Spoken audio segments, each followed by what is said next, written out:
오늘 말씀을 먼저 상황을 좀 들여다봐야 되는데 상황을 알려주는 그 말씀이 35절에 있습니다. 우리 35절 보실까요? 아침에 요나단이 작은 아이를 데리고 다윗과 성한 시간에 들로 나갔다 합니다. 여기에 육하원칙이 다 들어있어요. 누가 언제 어디서 무엇을 다 들어있습니다. 자, 등장인물이 누가 있습니까? 요나단과 다윗이 있네요. 근데 정한 시간이라고 하죠. 둘이 약속을 정했나 봅니다. 그러니까 다윗과 요나단이 정한 시간, 약속 시간에 이제 만나는 장면이에요. 근데 만나는 장소가 어디입니까? 예. 35절에 나오죠. 어디로 나갔답니까? 들로 나갔대요. 그러니까 들에서 정한 시간, 약속 시간에 이 다윗과 요나단이 만나는 거예요. 근데 왜 약속 장소가 좋은 데도 아니고 들일까요? 구체적으로는 바위 틈입니다. 왜 들일까? 다윗이 사울 왕을 떠나서 그 들에, 그 바위 틈에 숨어 있었기 때문이에요. 다윗은 더 이상 사울 왕과 함께 지낼 수가 없었습니다. 사울 왕이 다윗을 죽이려 했기 때문이죠. 왜 죽이려 합니까? 다윗이 골리앗과 싸워서 승승장구하고 유명해지고 어딜 가나 지혜롭게 행하고 그렇게 소위 말하면 잘 나가고 있을 때 사울 왕은 그것을 시기했죠. 질투했죠. 그래서 다윗을 계속 주목하고 있었습니다. 나아가서는 그 자기의 자리까지 위협받고 있었어요. 다윗은 뭐 전혀 한 것이 없는데도 사울 왕 혼자서 다윗이 저렇게 잘 나가고 승승장구하는 것을 보니까 아무래도 왕의 자리까지 내어주겠다 싶어가지고 두려워지기 시작했어요. 그래서 설상가상으로 그렇게 시기와 질투심으로 바라보니 악한 영이 이 사울 왕을 또 주도하기 시작한 거죠. 부추긴 거죠. 그러다 보니까 다윗을 아예 죽이려고까지 결심을 합니다. 그래서 수금을 타는 다윗에게 창도 던지고요. 또 아들 요나단에게 다윗을 죽여라 라고까지 이 명령을 내리게 된 겁니다. 자, 이런 상황에서 다윗이 함께 할 수 있겠습니까? 속히 피했죠. 그래서 오늘 들에 바위 틈 곁에 이제 다윗은 숨어 있었던 거예요. 근데 약속 장소가 여기인 걸 보니까 사전에 요나단과 다윗은 서로 약속한 게 뭔가가 있었나 봐요. 그러니까 이런 일이 있었습니다.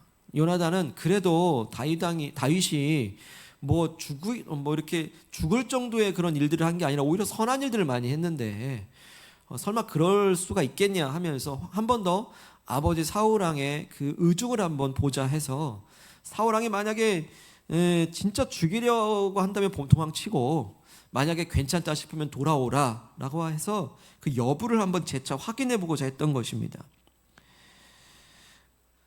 그래도 요나단이 희망의 끈을 놓지 않았어요. 그래도 다윗이 잘했는데 설마 아버지 사울 왕이 그렇게 하겠느냐. 하지만 요나단의 희망은 덧없이 무너지고 말죠.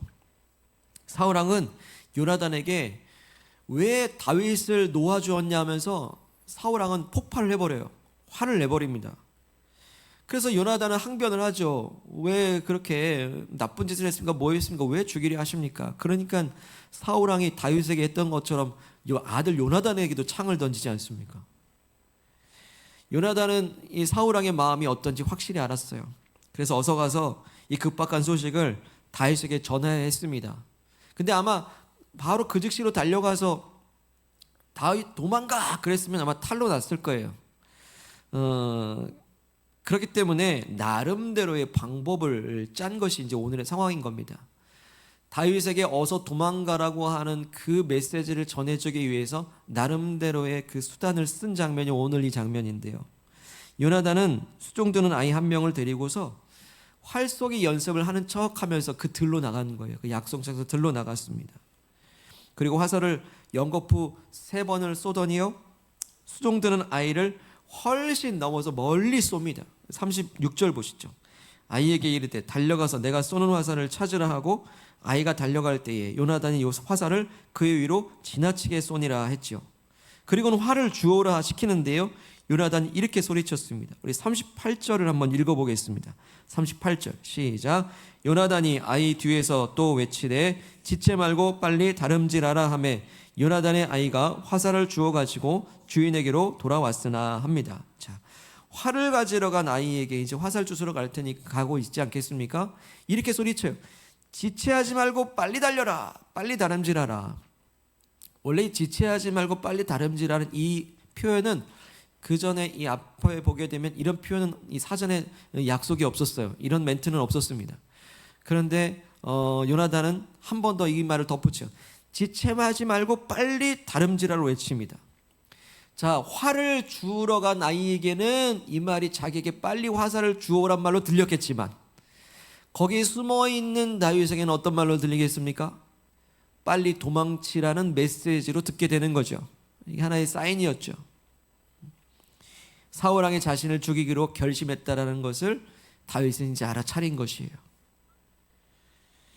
요나단은 활과 화살을 아이에게 주고는 성읍으로 돌아가게 했습니다. 그러면 이제 사울왕이 의심하지 않겠죠. 아이가 돌아가자 다윗은 숨어있던 바위 틈에서 몸을 드러냈습니다. 그리고 자신을 이렇게 위해 애써준 요나단에게 감사의 마음으로 3번 엎드려 절을 하고는 서로 마지막 인사를 나누면서 서로 통곡을 합니다. 다윗이 더 통곡했다 그러죠. 말씀해 보게 되면 요나단은 다윗을 자기 생명처럼 아꼈다라고 하셔요. 그리고 다윗 역시도 그런 요나단과의 깊은 우정을 나눴습니다. 서로 그렇게 좋은 우정을 나눈 친구들끼리 헤어지는 것도 서럽지만 이제 도망자 신사가 되어지고 이렇게 억울한 누명을 쓴 이 상황들이 서로 서럽기는 매한가지죠. 너무 힘든 거예요. 그리고 헤어지는 거죠. 언제까지 그러고 있을 수는 없어요. 어서 빨리 도망쳐야 될 급박한 상황에서 요나단은 다윗을 떠나보내면서 이렇게 축복합니다. 우리 42절 말씀 제가 읽고요. 42절입니다. 요나단이 다윗에게 이르되 평안히 가라. 우리 두 사람이 여호와의 이름으로 맹세하여 이르기를. 여기서부터 함께 할까요? 시작. 여호와께서 영원히 나와 너 사이에 계시고 내 자손과 내 자손 사이에 계시리라 하였느니라 하니 다윗은 일어나 떠나고 요나단은 성읍으로 들어가니라. 아멘.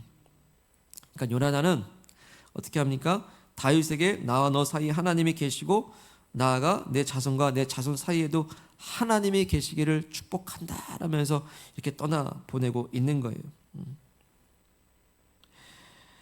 자, 사실 이 부분이 사실 못마땅한 거거든요. 누구에게요? 사울에게는 굉장히 못마땅한 일입니다. 아니 사울이 재차 그 요나단에게 강조한 게 있었어요. 네, 됐나요? 네, 됐군요. 강조한 게 있었어요. 지금 다윗이 너의 자리를 빼앗으려 하고 있다. 그렇기 때문에 요나단이 경계를 해야 되는 거예요. 생각해보면 이 다윗을 없애는 일에는 사울왕보다는 요나단이 더 앞장섰어야 하는 일이에요. 그런데 오히려 요나단은 다윗을 어떻게 합니까? 아예 이 다음 왕으로 생각해요. 그리고 다윗을 그렇게 아끼고 사랑해요. 이런 아들 요나단의 모습을 볼 때 사울왕의 입장에서는 어떻게 했습니까? 아유, 이 철없는 아들, 이렇게 세상 물정 모르는 그런 아들로 봤겠죠. 그랬을지도 몰라요. 근데 정말 그랬을까요? 요나단이 정말로 야망이 없기 때문에 그렇게 왕의 자리까지 내어주려고 하는가? 요나단이 욕심이 없어가지고 다윗을 그렇게 세상 물정 모르는 사람처럼 그렇게 다윗에게 잘해줬을까? 그렇지 않다라는 거죠. 자, 요나단은 어떻습니까? 요나단이 다윗에게 그렇게 잘해주었고 다음 왕으로서까지 인정할 수 있었던 것은 바로 하나님이 다윗과 함께 계신다라는 것을 알았기 때문이에요. 하나님께서 기름 부으신 하나님이 함께 하시는 택하신 사람으로서 요나단은 다윗을 바라봤기 때문이죠. 그래서 사무엘상 23장 17절에 보면 요나단은 이 다음 왕은 자신이 아니라 다윗이 될 것이고 그러니 두려워하지 말고 용기를 가지려고까지 그렇게 복돋아 줍니다. 요나단이 다윗에게. 왕세자가 자신의 권리를 내어줄 수 있는 이런 말을 한다는 것 자체가 무엇입니까? 요나단은 사람의 뜻이 아니라 하나님의 뜻에 순종했기 때문에 이것을 가능하게 했다라는 거죠. 야망이 없어서가 아니에요. 욕심이 없어서가 아니에요. 하나님의 뜻에 순종했기 때문이죠. 그래서 요나단은 다윗을 밟아야 될 경쟁 상대로 본 것도 아니고 사울처럼 다윗을 시기와 질투의 대상으로 본 것도 아니죠. 이렇게 자기 욕심을 내려놓고 관대함과 넉넉함으로 다윗을 그렇게 선대할 수 있었던 그 근본적인 힘이 어디에 있겠습니까? 그 답이, 그 힘이 오늘 말씀에서 찾을 수 있어요. 42절 다시 보시죠. 중반절에 여호와께서 영원히 나와 너 사이에 계시고 내 자손과 내 자손 사이에 계시리라 라고 하였느니라 말씀하는 거예요. 그러니까 요나단 다윗을 사람의 눈으로 본 것이 아니라 너와 나 사이에 계신 하나님이라고 하는 안경을 쓰고 하나님의 중심을 두고 하나님을 중심에 두고 모시고 이 다윗을 바라봤다라는 거예요. 그러니까 나와 너 사이에는 하나님이 계신 거예요. 어떤 갈등 관계에 있을 때 어떤 권위자가 딱 그 자리에 있으면 아무리 갈등 관계에 있어도 그 자리는 그런 갈등들을 좀 피하지 않습니까? 그런 것처럼 이 요나단은 그 다윗과의 사이에서 하나님이 계시기 때문에 하나님의 뜻을 먼저 생각한 사람. 그래서 순종하고 있는 거죠. 그래서 요나단과 다윗과의 관계는요, 단순한 친구의 우정이 아니라 영적 관계예요. 소울메이트, 영적 관계예요. 하나님이 함께 계시기 때문이죠. 때문에 그 하나님의 그 뜻이 성취되려면 다윗이 왕이 되어야 되고 용기를 북돋아주고 그 기회를 주고 있습니다. 이렇게 당신과 나 사이에 하나님이 계시다라는 것을 늘 믿고 인식하는 사람은 마음이 옹졸해질 수 없습니다. 좁아질 수 없어요. 왜? 하나님의 뜻을 내 뜻보다 더 크게 바라보기 때문이에요. 속 좁은 내 마음도 하나님이 중심에 계실 때 하나님의 넓은 마음으로 계속 바꿔주세요. 오늘 요나단의 이 고백을 통해서 저와 여러분들에게 말씀하십니다. 곧 당신과 나 사이에 하나님이 계시다는 걸 늘 기억하고 사시기를 축복합니다. 기억하고 사세요. 당신과 나 사이에 하나님이 계실 때 어떤 상대방을 사람의 눈으로 보지 않고 하나님 눈으로 볼 수 있고, 당신과 나 사이에 하나님이 계시면 단순히 눈에 보이는 욕심과 질투로만 대하지 않아요. 하나님의 넓은 마음을 주님께서 채워주십니다. 관대한 마음을 주세요. 이것은 사실 영적 싸움이에요. 순간의 싸움입니다. 우리의 모든 혈기들이 막 드러나려고 할 때, 눈에 보이는 대로만 반응하려고 할 때 하나님의 중심에 계심을 더 크게 바라보게 되면 하나님이 나를 다스려 주시는 것을 경험하게 될 줄 믿습니다. 경험하게 돼요. 반대로 사울왕은 그렇지 못했습니다. 자, 사울왕이 그처럼 시기와 질투로 옹졸해진 이유가 무엇입니까? 바로 다윗과 나 사이에 하나님이 아니라 뭘 끼워넣었을까요? 자기 체면을 끼워넣은 거예요. 자기 체면. 이렇게 너와 나 사이에 자기 체면을 끼워넣게 되니까 어떻게 됩니까? 자기 체면이 구겨질 때마다 사울은 그 마음이 좁아질 수밖에 없는 거예요. 자기 자존심이 무너질 때마다 어떻게 합니까? 사울왕은 다윗을 향해 결국 창을 던지는 거 아니겠습니까? 오늘 우리에게도 말씀하십니다. 나는 오늘 누구를 만나고 어떤 사람을 대할 때 어떤 눈으로 그 사람과 나 사이에 뭐가 끼어들어 있는지를 점검하라라고 말씀하고 계신 거예요. 한번 점검해 볼까요? 그 사람과 나 사이에 뭐가 끼어들어 있습니까? 혹시 체면이나 시선의식이 끼어들어간 건 아닌가? 이렇게 되면 어떻게 됩니까? 혹시 내 체면이 무너질 때마다 어떻게 되죠? 화가 나요. 혹시 지난주 주중에 지내시면서 내가 화가 났던 포인트를 한번 찝어보세요. 한번 생각해 보십시오. 혹시 그때마다 내 체면이 딱 건드려졌기 때문에, 내 자존심이 건드려져서 그냥 욱하고 화냈던 건 또 아닐까요? 그런 일은 특별히 부부 사이에 많이 일어나죠. 체면이나 어떤 자존심들이 건드려졌다 할 때는요, 쭉 하고 화를 내는 거예요. 그 사람과 나 사이에 뭐가 들어있을지, 혹시 어떤 재물의 어떤 이익이나 어떤 목적이 자리 잡고 있는 건 아닐까? 그러면 이익이 사라지거나 목적이 사라지면 어떻게 되죠? 그 관계는 후로 깨지게 되는 거죠. 더 이상 지속이 안 되는 거예요. 반대도 오히려 재물에 손해를 입혔다 생각하죠. 생각해 보죠. 그러면 그때부터는 그 사람과 나 사이에 이 원수지간이 되는 거 아닙니까? 혹시 그 사람과 나 사이에는 어떤 과거의 상처와 아픔이 끼어들어 있는 건 아닐까요? 그 사람만 생각하면 막 아파요. 그 사람이 내게 상처를 줬고 아픔을 줬기 때문에. 그 관계는 계속 깊어지고 갈등이 깊어질 거예요. 다툼이 될 겁니다. 회복이 안 되죠. 혹시 그 사람과 나 사이에 어떤 욕심이 자리 잡고 있는 건 아닌가? 그 사람은 내 목적을 이루어줄 수단으로서만 관계가 이루어져요. 또 있습니다. 그 사람과 나 사이에 어떤 선입견, 고정관념이 있지는 않는가? 천이상 너무 안 좋은데? 어떤 겉에 보이는 것만 가지고서 그 사람을 판단하게 되면 서로 오해하게 돼요. 서로 착각하게 되죠. 그런 오해들이 있어요. 혹시 어떤 오해를 갖고 있습니까? 계속 오히려 만나보세요, 한번. 또 이런 일도 있죠. 그 사람과 나 사이에 죄가 있지는 않은가. 그 사람을 만나면 늘 죄를 짓게 돼요. 항상 그 사람은 날 유혹을 해요. 그 죄 짓게 만들어요. 그 사람과 나 사이에는 어떤 유혹이나 죄가 있는 건 아닐까. 또 그 사람과 나 사이에 어떤 두려움이 있는 건 아닐까. 두려움. 그래서 그 사람 보면 막 무서워요. 두려워요. 더 나아갈 수 없어요. 자, 이처럼 그 사람과 나 사이엔 여러 가지 것들이 막 끼어들어오기 시작해요. 눈에 보이는 일들이죠. 자, 이런 것들이 다 뭡니까? 눈에 보이는 현상들에만 즉각 반응하는 것들이거든요. 이러면 더 집착하게 돼요. 더 마음은 좁아지게 돼요. 관계는 틀어지게 되어 있습니다. 그래서 오늘 우리에게 답을 주세요. 우리는 누구를 만나든 모든 사람을 만나고 대할 때 그 사람과 나 사이에 어떤 다른 그 무엇이 끼어들면 안 된대요. 오직 하나님, 오직 하나님만이 그 사람과 나 사이 중심에 계실 때 하나님 우리를 변화시키실 수가 있어요. 자, 요나단이 어땠습니까? 당신과 나 사이에 하나님이 중심에 계실 때 주시는 축복이 있어요. 요나단이 어때요? 다윗과 사이에 하나님이 계시니까 그는 욕심에서 자유로워졌어요. 왕의 자리에 연연하지 않아요. 또한 하나님께서 기름 부으신 다윗이 왕이 될 수 있도록 하나님의 뜻을 성취시키니까 다윗을 피진시켜줍니다. 용기를 북돋아줘요. 하나님의 관용을 베풀어줘요. 경쟁 전략에서 하나님의 관용과 넉넉함으로 대해줄 수 있게 된 거예요. 다윗도 그렇습니다. 다윗도 어떤 상대방과 나 사이에 하나님을 중심에 모셔요. 특별히 다윗에게는 두려운 대상이 있었어요. 그 두려움이 누구였습니까? 골리앗이죠. 골리앗. 사실 다윗도 소년입니다. 인간인지라 이 큰 골리앗 앞에서 두려워요. 근데 그 골리앗은 두려움의 대상이죠. 그 상대방인 골리앗과 나 자신 사이에 그 두려운 대상을 사이에 누굴 모십니까? 하나님을 모십니다. 뭐라고 하죠?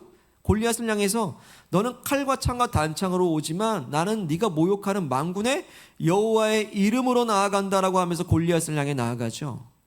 중심이 하나님이 계셨습니다. 그러니까 용기가 생겨요. 담대함이 생깁니다. 평소 던진 것보다 더 잘 던집니다. 이마에 딱 맞춰서 죽이잖아요. 이 두려움이 용기로 바꾸는 건 단순해요. 그 두려움의 대상과 나 사이에 하나님이 중심에 계신가. 그렇게 할 때 주님은 용기와 담대함을 주십니다. 우리가 만나는 사람들, 또 같이 일하는 이들, 또 관계들 사이마다 그 중심이 하나님이 계시기를 소망합니다. 좁은 시야를 여실 것이고 영혼을 들여다보게 하실 것이에요. 또 우리 자녀들과 부모된 나 사이에 하나님이 계시면 우리 자녀들을 있는 모습 그대로 때로는 대할 때 화도 나고 또 걱정도 되지만 하나님이 중심에 계실 때 우리 자녀들을 하나님이 기르신다는 것을 우리는 또 눈으로 보게 될 줄로 믿습니다. 자, 이렇게 사람 간의 관계만이 아니에요. 상황과의 이 사이에서도 하나님이 계셔야 됩니다.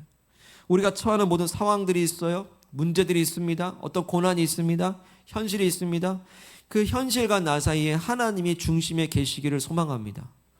중심에 계실 때에 우리는 눈에 보이는 대로만 행동하지 않아요.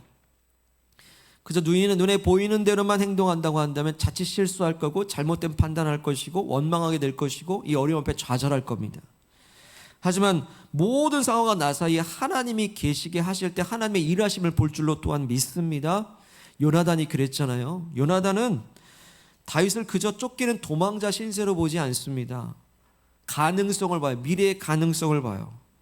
그렇게 친밀했던 친구와 헤어지는 그 아픔, 우리의 예상과 뜻으로는 제발 사울 왕이 다윗을 죽이지 않기를 바랬지만 우리가 원했던 상황과 정반대로 가는 이 상황 속에서 요나단은 하나님이 중심에 계시도록 순종했어요. 그럴 때는 어떻게 됩니까? 다윗을 그저 도망자 신세를 보지 않냐고 미래의 왕으로 보는 거예요. 그 미래의 왕으로 봤다는 것이 42절에 그대로 나옵니다.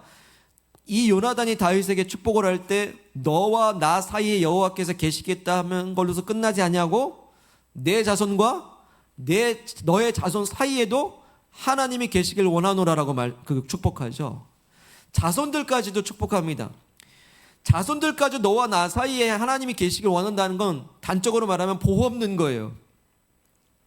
앞으로 다윗이 왕이 될 것이고 요나단의 가문은 사울을 통해서 흘러오는 이 가문은 나를 죽이려 했던 가문이기 때문에 사울에 대한 원수의 보복을 요나단과 그 자손들에게 다윗은 할 수 있거든요. 그런데 요나단은 앞으로 왕이 될 다윗에게 너의 자손과 나의 자손 후대에도 하나님이 함께 계시기 때문에 하나님 안에서 사이좋게 지내자라는 거죠. 보험 든 거거든요. 때문에 미래에 대한 소망을 갖고 있어요. 상황은 꼬이는데. 그렇습니다. 우리가 오늘의 현실의 그 문제에만 딱 매이게 되게 되면 미래가 안 보여요. 대책을 세울 수가 없어요. 문제 해결점이 안 보입니다. 해결점이 보이면 해결하고 말지. 근데 해결점이 안 보이니까 눈앞이 캄캄하고 소망이 없어지거든요. 그럴 때 그 앞이 안 보이는 현실과 나 사이에 하나님이 계시기를 원한다고 기도해 보십시오, 여러분. 그러면 세 가지 중에 하나는 들어주신다니까요. 문제를 돌파할 수 있는 용기를 주시든지, 문제를 해결할 지혜를 주시든지, 문제를 여기지 않을 넉넉함을 주시든지. 문제가 문제를 여기지 않으면 문제가 됩니까? 문제를 여기니까 문제지. 그 영안이 어떻게 열려집니까? 그 문제의 현실과 나 사이에 하나님의 중심에 계신 사람만 얻는 특권이고 축복임을 믿습니다, 여러분. 그렇기 때문에 내가 처한 현실 속에서 하나님의 중심에 계실 때 그걸 소망을 주세요. 하나님을 기대하게 하십니다. 어떻게 푸실지는 모르지만 하나님께서 일하심을 더 굳게 믿게 돼요. 그래서 오늘 이 닥친 문제 속에서도 희망을 노래할 수 있게 됩니다. 사랑하는 여러분, 요즘 마음이 어떠십니까? 여러분, 내 마음이 요즘 어떠세요?